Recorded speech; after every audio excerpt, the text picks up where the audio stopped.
Indian cricket team ఒలింపిక్స్కి qualify అయ్యే అవకాశాలను ఇంకాస్త కాంప్లికేటెడ్గా మార్చుకుంది. మనకి తెలుసు 2028 లాస్ ఏంజల్స్లో జరగబోయే ఒలింపిక్స్లో ఈసారి క్రికెట్ కూడా ఉంది అని. 5 కాంటినెంట్స్ నుంచి 5 టీంలు ఉండబోతున్నాయి. 6వ టీంని క్వాలిఫైయర్ బేసిస్లో సెలెక్ట్ చేయబోతున్నారు. ప్రతి కాంటినెంట్ నుండి ర్యాంకింగ్స్ ఆధారంగా టాప్లో ఉన్న టీంని ఆటోమేటిక్గా ఒలింపిక్స్కి క్వాలిఫై చేస్తారు.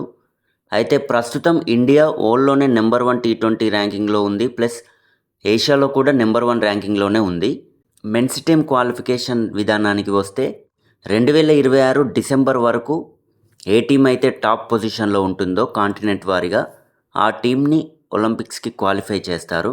అయితే ఇప్పటి వరకు అంతా బాగానే ఉన్నా రీసెంట్గా జరిగిన ఐర్లాండ్ సిరీస్లో ఓడిపోవడం, ఇంగ్లాండ్ చేతిలో కూడా ఓడిపోవడంతో ఇండియా పరిస్థితి మాత్రం కొంచెం కాంప్లికేటెడ్గా మారిపోయింది. ఇప్పుడు నెక్స్ట్ జరగబోయే జింబాబ్వే సిరీస్లో కూడా ఇండియా పర్ఫార్మెన్స్ ఇదే విధంగా ఉండి ఓడిపోతే మాత్రం డైరెక్ట్ క్వాలిఫికేషన్ కష్టమే. ఇంకా క్వాలిఫైయర్స్ ఆడుకోవాల్సిందే లాస్ట్ ఒక్క ప్లేస్ కోసం.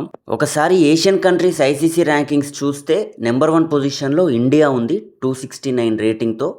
ఆ తర్వాత పొజిషన్లో పాకిస్తాన్ ఉంది 240 రేటింగ్తో. ఆ తర్వాత బంగ్లాదేశ్, శ్రీలంక, ఆఫ్ఘనిస్తాన్ దేశాలు ఉన్నాయి.